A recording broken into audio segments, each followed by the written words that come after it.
topic na hindi naman kasama sa ating discussion ngayon. Class secretary, maaari ko bang malaman kung sino ang mga lumiban ngayon sa class? Walang lumiban ngayon. Binibini.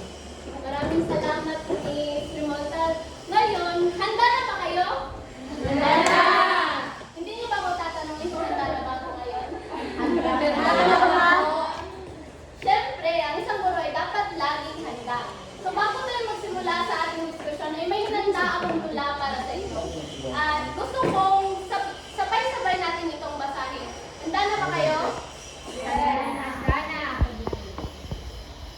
As I say go, let's kanang read it ha. Read it ha. 1, 2, 3, go.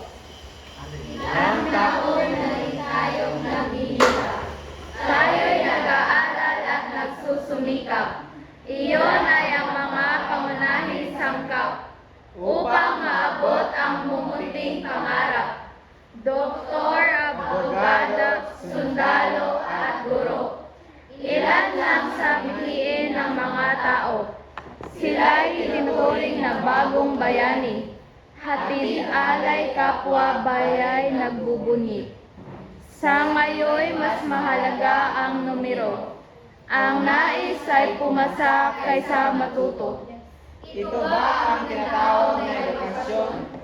Paano na ang susunod na henerasyon? O pangarap, paano ka makakamtan? Kung ganito ang sistema ng paaralan, mithiin nating kasing taas ng bituin, na tila ba ay mahirap nang abutin. Huwag susuko sa iyong pangarap, pagkat matutumbasan lahat ng hirap.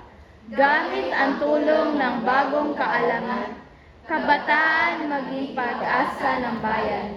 Okay, maraming salamat, Wansi. So ngayon ay nakita ko si Mr. Arangues na parang napaka-enthusiastic niyang magbasa. Maaari ko bang malaman ano ang iyong naramdaman habang binabasa ang tula? Ako ay nakaramdam ng pag-asa dahil ni-recognize niya ang iba't ibang profesyon na ating pwedeng tahakin or pwedeng kunin sa future. At sinasabi dito na ito ay para daw mga bagong bayani sa ating henerasyon. Maraming salamat, Mr. Arangues. Napakahusay. How about you, Miss Hubal? Ano ang iyong mahinuha sa ating tula ngayong araw? So, sa part na lang sa last, which is kabataan naging pag-asa ng bayan. So, tayong mga kabataan, dapat natin isa-isip at pangalagaan yung ating mga pangarap dahil as of, sige, if we are persistent, especially in education, like, we can all achieve those dreams not only na desire, and we can also help not just ourselves but also our family and friends. So, ngayon ay nakikita natin na parang may naintindihan naman kayo sa ating tula. At maliban sa tula ay may hinanda ako sa inyong aktibidad para bago natin simulan ang ating diskusyon. So, dahil parang lima at ang ating table paki-occupy dito yung mga nasa likuran, paki-occupy yung nasa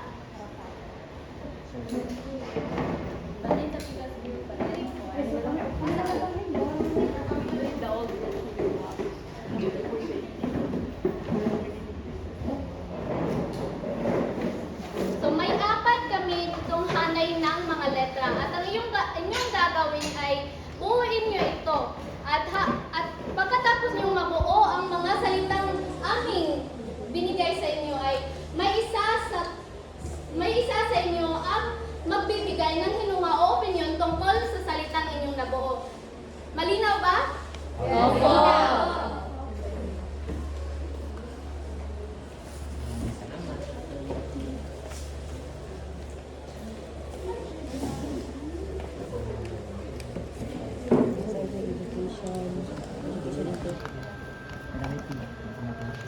LGBTQ.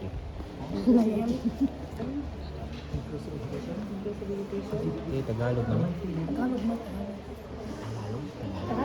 Educational programs.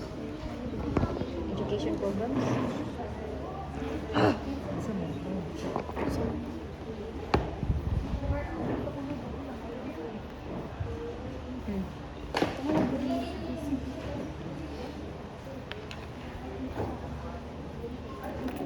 Sakay. Programs.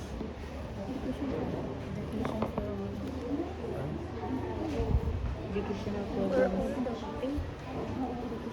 Educational. Tagalog. Ikaw na, Cynthia.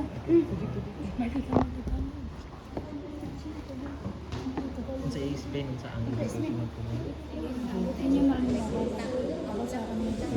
Nama tayo mga educational program nila yun. Educational program. Ito ang mga educational program. Tapos na ba kayo? Tapos na ba ang lahat? Tapos na. Tapos na? Apa? Sige, magsimula muna tayo sa pinaka-last na grupo. Ano ang inyong nabuo na salita? Okay, so we've come up with we've formed the word inclusivity. And ang inclusivity ay ang pagiging open sa iba't ibang klase ng kaibahan ng mga estudyante. For example, diversity when it comes to race, age, culture, and languages. Okay, maraming salamat. How about this group? Ano ang inyong buong salita? So, ang nabuo naming salita ay educational program. In our perspective, educational program is ang programa na pang-edukasyon kung saan tinuturuan ang mga tao, ang mga bata o ang mga mag-aaral na matuto.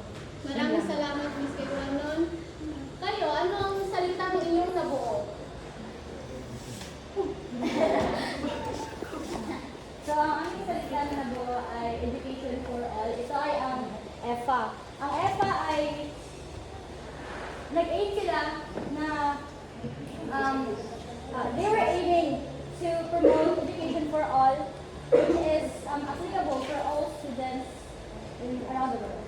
Okay, maraming salamat, Ms. Omar. Last group.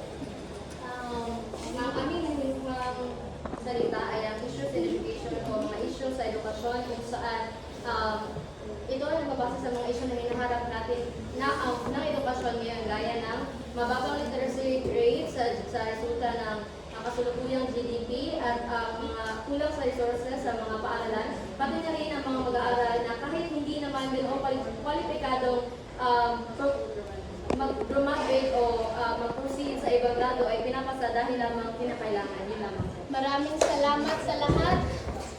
Base sa inyong mga sagot ay nakikita kong may kaalaman na kayo or may nauna kayong kaalaman tungkol sa ating diskusyon ngayong araw. At may paalala lang ako sa inyo.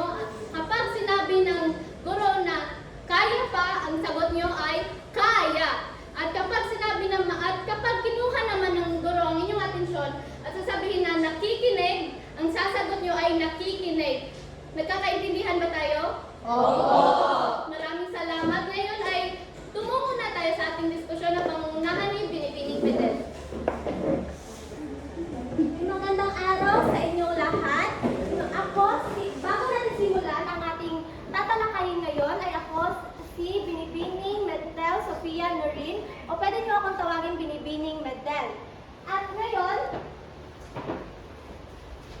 tatalakayin natin ang isyong pang-edukasyon.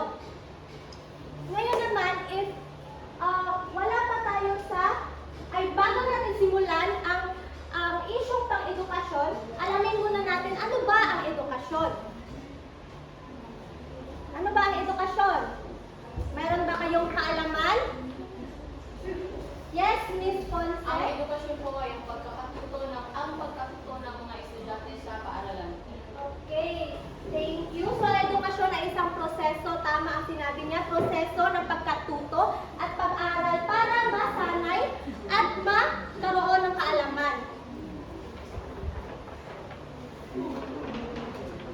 Ngayon, bago tayo magsimula sa mga issue isyong ito ay atin munang ipapahayag ang layunin sa pag-aaral. Una ay natandaan ang mga iba't ibang uri ng edukasyon at ang mga katangian nito. Pangalawa, nasusuri ang mga hadlang sa akses at kalidad ng edukasyon. Pangatlo ay nasisiyasat ang mga isyong pang-edukasyon at mga solusyon o programa na pinapatupad ng gobyerno. At ang pang-apat ay naipapakita ang kahalagahan ng edukasyon para sa lahat. At ang panghuli ay nakapagmumungkahi ng mga pamamaraan na makakatulong sa pagpapataas ng kalidad ng edukasyon sa pamayanan at bansa. So, ang edukasyon ay mahalaga sa atin. Ito ay para maging maganda at mabuti tayong miyembro ng lipunan. At ang edukasyon ay may dalawang uri ng sistema. Pakibasa, ano ang dalawang uri na ito? Formal at informal. Formal at informal. Ano ba ang formal? Ang formal na edukasyon ay isinasagawa o karaniwang isinasagawa sa silid at aralan o ng paaralan. Tama yun.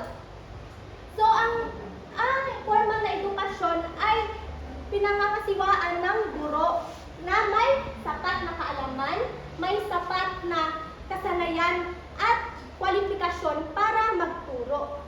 So, meron siyang, anong mga kwalifikasyon na ito? Degree o diploma. And then, ang formal na edukasyon, dati ay meron siyang apat na yugto. Una ay preschool, pangalawa ay primarya, pangatlo ay sekundarya, at ang panghuli ay ang tertiarya na edukasyon. So, ito ay ang old na curriculum. And then, ano ba ang preschool? Ang preschool ay tinatawag nating kindergarten ngayon. So, ito yung mga bata na nag-e-edad na 30 taong gulang hanggang 5 gulang. So, ang layunin nito ay maging balanse ang intelektual at moralidad ng isang estudyante. So, ang pangalawa ay ang primarya edukasyon o tinatawag natin ngayong elementary. So, meron ito mga baitang. Anong baitang na ito? Grade 1 to 6. Kay unang baitang hanggang ika-anim na baitang. And then, ang pangatlo ay ang sekundaryang edukasyon. So, ano ang sekundaryang edukasyon ay tinatawag natin ngayong high school. Sa dating curriculum, meron itong 4 na taon lamang. Pero ngayon ay 6 na taon. Then, next one is the tertiarya. Ang tertiaryang edukasyon ay non-compulsory. Ito ay ang pagkatapos na sa secondary. So, dito sa tertiarya ay ang mga kurso na pwede nating kunin sa paaralan para masanay o makuha natin kung ano ang mga ang kasanayan para sa ating paghahanap buhay in the future. And then the next one is informal na edukasyon. Ano ba ang informal na edukasyon? Mga pag-aaral sa labas ng formal na paaralan. Karaniwang maikli at voluntaryo. Okay, tama. So, ang informal na edukasyon ay nasa labas ng formal na edukasyon. So, dito, ang mga guro dito ay, ang requirements lamang dito ay kaunti lamang. Short term lamang itong informal na edukasyon. At lahat ay makakapag-aral dahil nga nandito tayo sa access sa edukasyon, which is kahit ano pa ang uri mo, ano pa ang kasarian, gender, bata ka man o matanda, o ano man ang patutubo mo, ay pwede kang magkaroon ng access sa edukasyon o meron kang access sa edukasyon. At meron itong mga programa na tatalakayin natin mamaya. So, naiintindihan ang formal at informal na edukasyon? Oo. Ano nga ang formal na edukasyon? Saan ito ginagawa? Sa loob ng paaralan. Sa silid? Paaralan. Aralan. Silid, aralan. At ang informal na edukasyon? Sa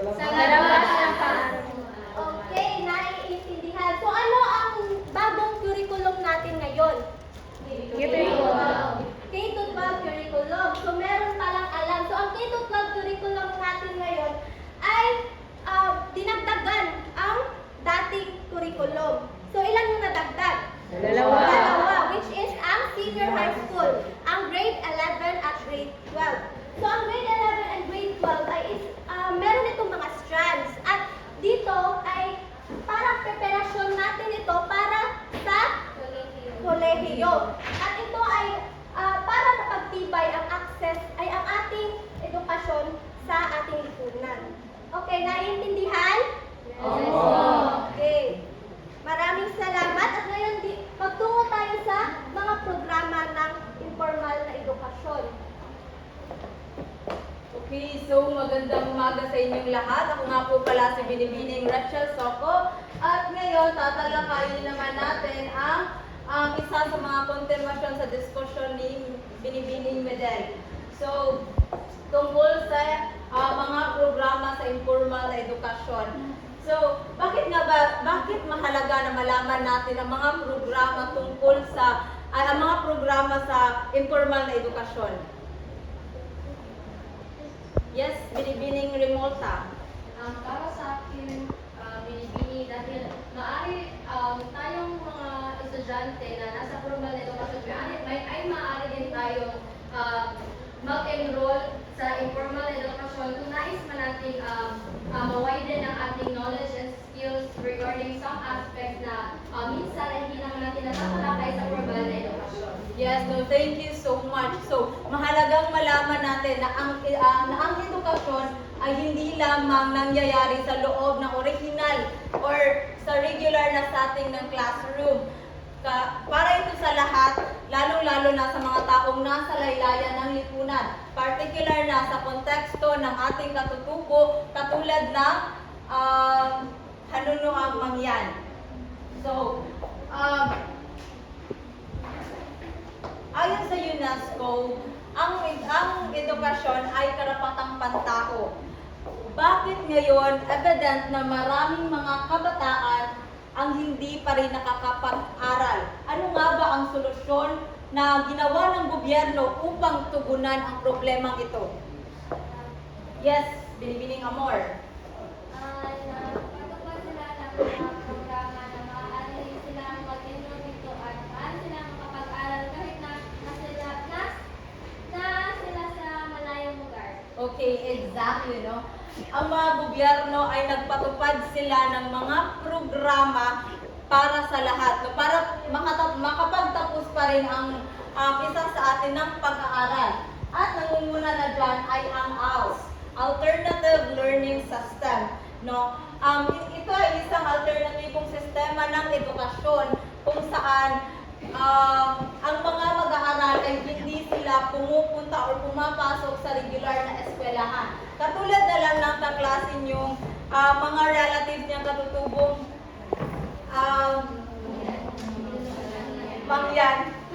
mangyan. So, meron siyang mga relatibo na hindi nakapasok sa regular na eskwelahan. So, ang AS ay isang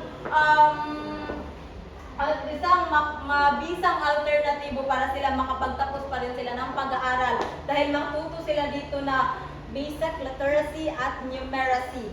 Okay, so next, TESDA.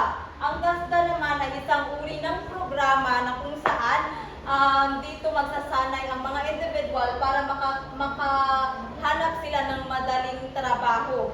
So, and halimbawa sa mga Hanunuang Mangyan, pwede nilang i-adapt ang pagsasanay ng TESDA sa kanilang pangkapaligiran. Kay sila ay marunong mag-alaga ng mga hayop, mag-alaga ng mga tanim, di ba? Pwede nila itong magamit na isa sa pamaraan upang pagkakitaan at the same time, mapahalagahan ang kanilang kultura. Next one, homeschooling. Okay, ang homeschooling ay isang programa kung saan, or isang edukasyon kung saan magaganap siya sa loob ng iyong komunidad o sa inyong bahay sa tulong ng inyong mga magulang at mga kapatid. Next, Open High School Program. Okay, halimbawa sa mga kabataan, para sa lahat ng mga kabataan na hindi sila nakakapasok or nakakapag-enroll sa isang high school na eskwelahan, pwede nila itong gawin sa loob ng kanilang komunidad para mapagpatuloy ang kanilang high school journey. Okay, next, Distance Online Learning Program. So, meron tayo ngayon, Wednesday, right? Meron tayong Distance Online learning program kung saan isa itong programa kung saan yung mga estudyante at ang guro ay hindi sila magkaka-interact ng personalan. No, pwede nilang gamitin yung kanilang mga internet at pwede rin tayong gumamit ng mga modules. Okay, so next, expanded tertiary education or expanded tertiary education, equivalency and accreditation. Ito yung halimbawa sa mga manunuang mangyan, no? Marunong silang mag-alaga ng mga hayop at halaman. So sa pamamagitan ng expanded tertiary equivalency and accreditation, pwede silang kumuha ng diploma para pwede silang kumuha ng diploma. Ito ay kanang programa ng gobyerno kung saan kanilang kinikilala ang karunungan at kahusayan ng mga individual kahit wala itong formal na edukasyon. So dami ng mga programa na inilahad ng gobyerno, bakit marami pa rin sa mga kabataan ang hindi pa rin nakapag-aral? Sa dami ng mga programang inilahad ng gobyerno or in-implement ng gobyerno, bakit marami pa rin sa mga kabataan natin ngayon ang hindi pa rin nakapag-aral? Yes, Binibini Lucero. Dahil sa kanya, gusto nila hindi mag-aral o mas gusto nila magtrabaho na lang kaysa mag-aral. Kaya binibigay na libre na pag-aaral ng ating gobyerno. Okay, no, thank you so much. So ayon sa mga datos na aking nakalap sa Access na Edukasyon, dropout rate sa edad na 6 to 11, 6.7% ang mga kabataan na nag-drop out. At edad na 16 to 19, 43.3%. So, that is according to Education for All or AFA. Pero based sa mga recent na datos na aking nasaliksik, no, ayon sa UNAS of Philippines, 2.8 million ang mga kabataan na hindi nag-continue ng pag-aaral noong 2022. Kabilang na dyan ang ating IPS communities at noong mangyan. Okay, so, nakita naman sa PSA or Philippine Statistics Authority na maraming kabataan sa bawat rehiyon ng bansa ang nakakapag-aral. So, okay, so, again naman, noong 2023, according naman, recent data sa Philippine Statistics Authority, 41 million na ang nakakapag-aral na mga kabataan. So, ibig sabihin, effective ang programa na in-implement ng ating gobyerno. So, ngayon, bakit mahalaga ang pantay na access sa edukasyon? Bakit mahalaga ang pantay na access sa edukasyon?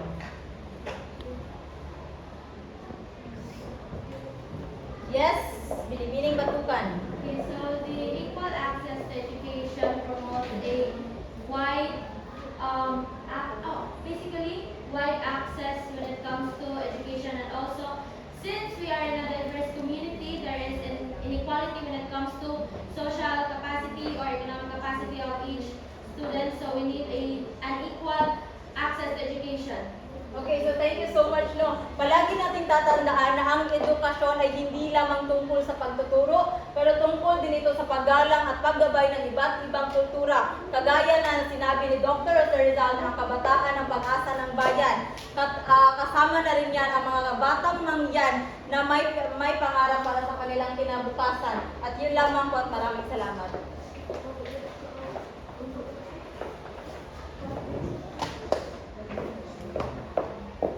Ngayon ay talakayin naman natin ang mga kahalagahan ng access sa edukasyon. Unang-una ay isa ito sa karapatang pantao. Alam naman natin na maraming bansa ang tinataguyod ang pantay-pantay na edukasyon. Isa na rito ang Pilipinas na maraming advokasya para sa pantay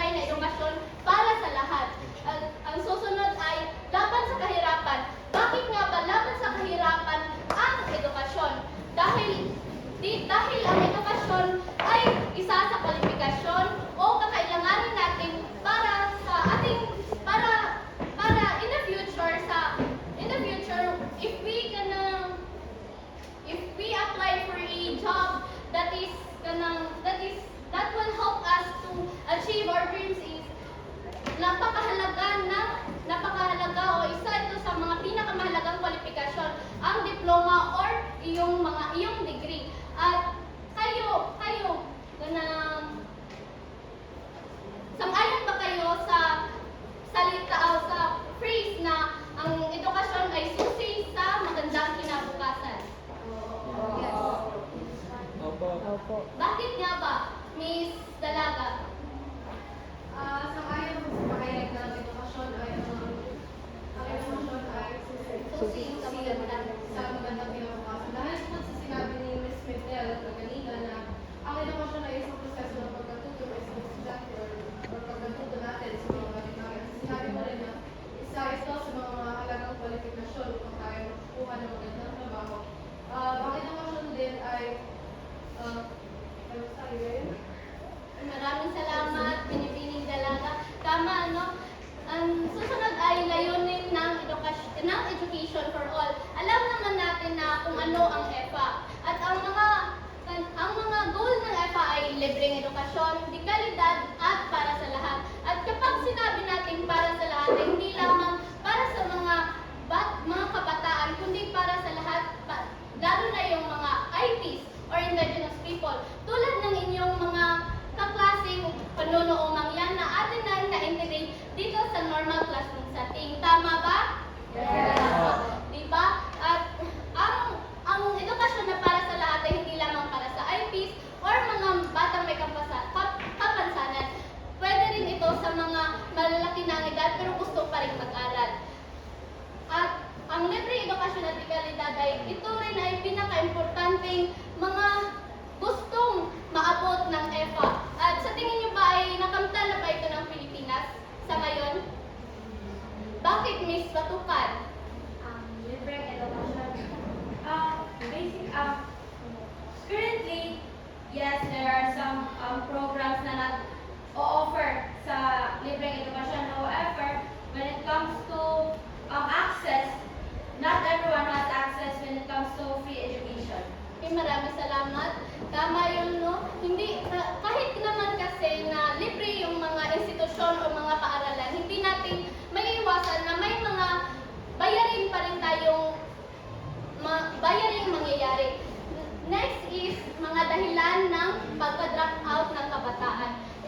Ngayon ay talakay natin ang mga dahilan kung bakit hindi nag-aaral o hindi nagpapatuloy sa pag-aaral ang mga estudyante. Unang-una ay maagang pag-aasawa. Bakit nga ba? It is because some kids or some children are exposed to that kind of environment. O di kaya hindi maayos na nag-guide ng kanilang mga magulang. Next is ang kakulangan sa pera.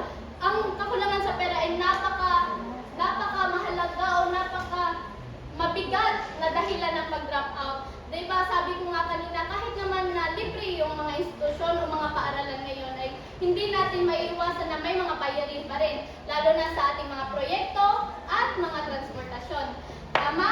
Tama! Okay. Next is mataas na gastos na sa pag-aaral, tulad ng sinabi ko kanina.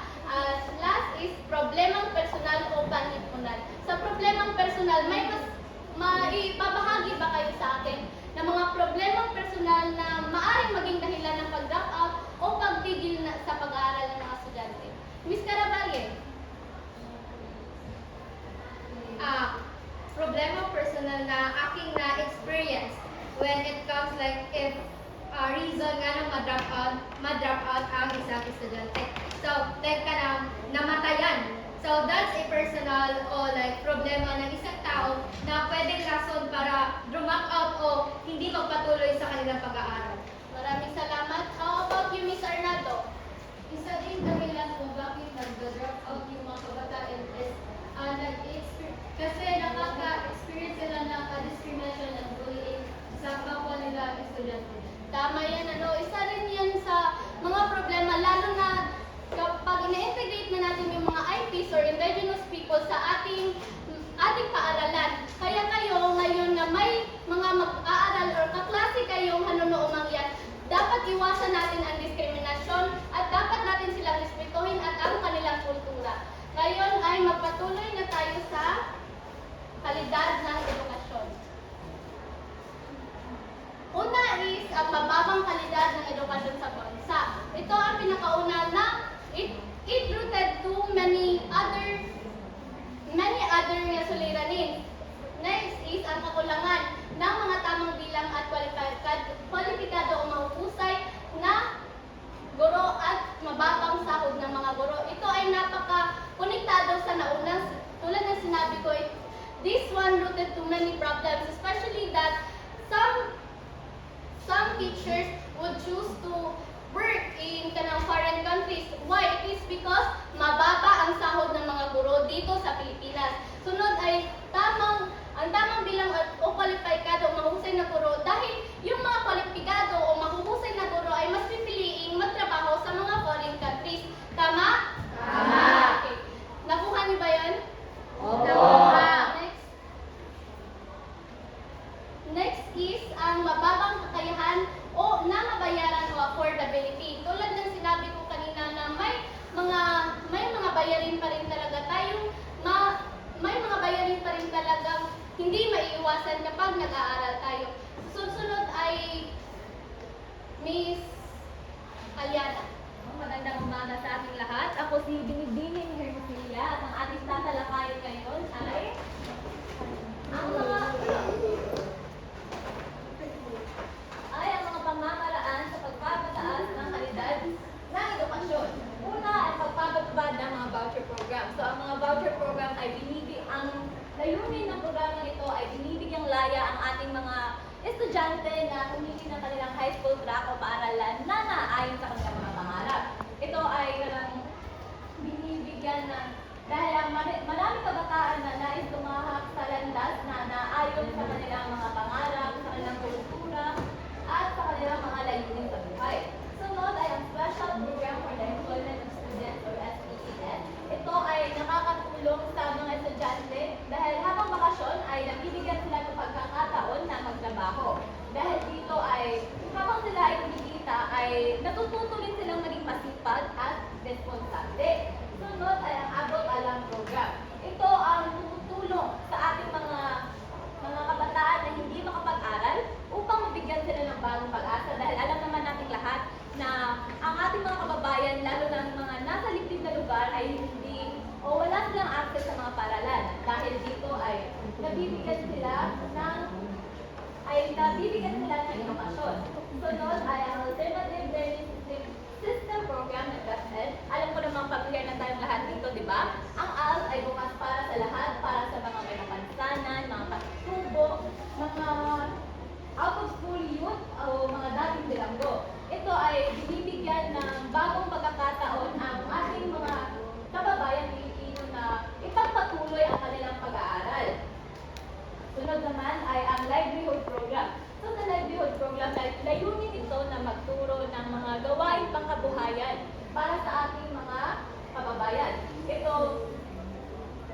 Dito ay nabibigyan. Halimbawa ay meron tayong mga, katulad ng ating mga kaibigan na napapabilang sa katutubong ng tipo ng kaluluhang yan ay nabibigyan sila ng pagkakataon na tinuturuan sila na gumawa ng mga basket o bayong, yan ang tawag sa kanilang tribo. Pwede nila itong ibenta at ang kanilang kinikita ay pwede nilang gamitin sa kanilang araw-araw na gastusin. Ang panghuli ay iba pa mga proyekto. So nagpapabilang din dito ang GASPE or GASPPE. Ito ay nangunguluhang government assistance to students and teachers in private education. Ito ay tulong pinansyal para sa mga kabataan na mag-aaral na nasa pribadong edukasyon. Sunod naman ay ang textbook to pupil ratio kung saan ang layunin nito ay mabigyan ng aklat ang bawat estudyante. At ang panghuli ay ang early childhood education na kung saan ay tinututukan ang pag-aaral ng bata mula pagkabata upang mas mapatatag ang edukasyon nito. So bago tayo pumatungo sa sunod na paksa ay para sa inyo, bakit nga ba mga pamamaraan na ito ang nagpapataas sa kalidad ng edukasyon natin? Paano ito nakakatulong upang mapataas ang kalidad ng edukasyon? Miss Ponce, dahil natutulungan ito ang mga bata po na makapag-aral. Wala na ba-iba?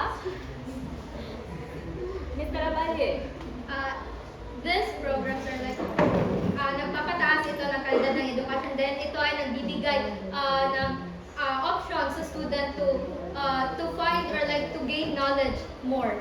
Maraming salamat. Ngayon ay magpatuloy na tayo kay Miss Brasero. Okay, magandang umaga sa lahat. Ako si Binibining Brasero at At ngayon, dadako na tayo sa huling paksa ng ating talakayan. At ito ay ang mga paraan para makatulong. So may 8 tayong paraan upang makatulong. At ang una ay ang Adapt a School Program or Inklusibilidad na Edukasyon. Ito ay bukas sa kahit na sino, individual or grupo o organisasyon o mga katutubo upang mabigyan ng mga mag-aaral ng kalidad ng edukasyon. Pangalawa, pagtulong sa pagpapagawa ng mga estruktura, pagbibigay ng mga kagamitan, webles at ari-arian. Ang halimbawa nito ay ang paggawa ng mga paaralan sa mga malalayong lugar, kagaya na lang ng mga katutubo. Ang gobyerno ay nagbibigay ng mga programa upang magkaroon ng mga paaralan sa iba't ibang lugar upang may access ang mga mag-aaral. Ang pangatlo ay suporta sa pag-aaral. Ito ay pagbibigay ng mga materials, kagaya ng libro, mga notebook, at iba-iba pang mga gamit ng hindi lang ng mga mag-aaral kundi ng mga guro. At ang pang-apat ay pagbibigay ng tulong para sa kalusugan at nutrisyon. Ang isang halimbawa nito kagaya ng mga feeding programs para sa mga bata. Ito ay nagbibigay ng mga malusog at masustansyang pagkain para mga kabataan hindi lamang kaalaman ng kanilang makukuha kundi ang malusog na pangangatawan. At ang palima naman ay feeding program. Ito ay mapanatili ng mga mag-aaral upang maging maalam sila sa wika at kung paano ang pagiging magkaroon ng komunikasyon. At ang pangalan ay suporta sa teknolohiya. Ngayon sa panahon, lalo na sa edukasyon, ang teknolohiya ang isa sa pinaka-mabisa o mas madaling gamitin ng mga mag-aaral. So, dito ang layunin nito ay makatulong upang panatilihing aktibo o may mga bagong kaalaman na makukuha ang mga mag-aaral. At ang pang-pito ay direktang tulong. Sa direktang tulong naman, dito kabilang ang pagbibigay ng mga funds or pinansyal ng mga kagaya na lang ng programa na binibigay ng gobyerno, scholarship program for peace. Ito ang halimbawa ng direktang tulong. At ang paghuli ay pagbibigay ng pagsasanay. Dito, ang isa sa mga halimbawa nito ang mga hanunuong mangyan. Dahil ang mga hanunuong mangyan is known for vocational skills. Magaling sila when it turns sa craft, diba? May mga gumagawa sila ng mga basket at iba-iba pang mga upang mas mapakita nila ang kanilang mga they are creative for their works. And also, kaya ang pagbibigay ng pagsasanay para mapaano nila ang kanilang mga panghanap buhay, may sarili sila ang paralan kung saan tinuturo nila dito kung paano ang paggamit ng kanilang mga kultura o tradisyon sa pang-araw-araw na buhay. So sa kabuuan, sa kabuuan, mga aming paksa, ang dalawang paksa ito ay nakatulong upang paunlarin ang edukasyon, pangkalusugan at pangkabuhayan ng mga mag-aaral.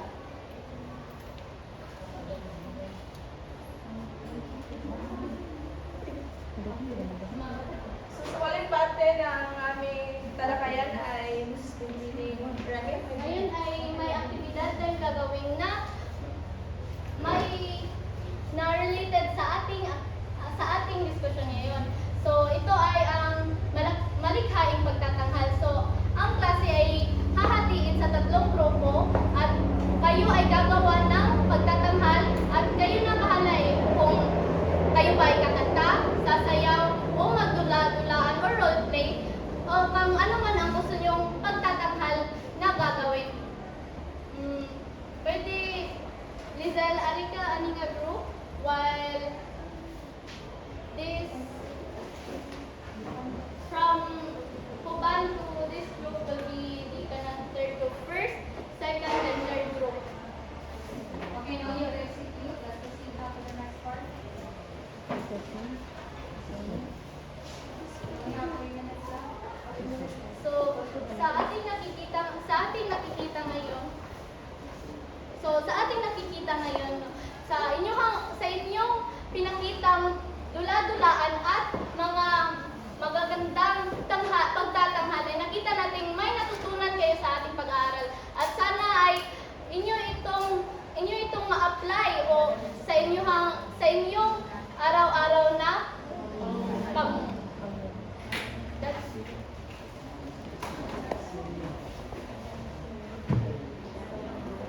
At ngayon ay may munti kaming handog para sa inyo na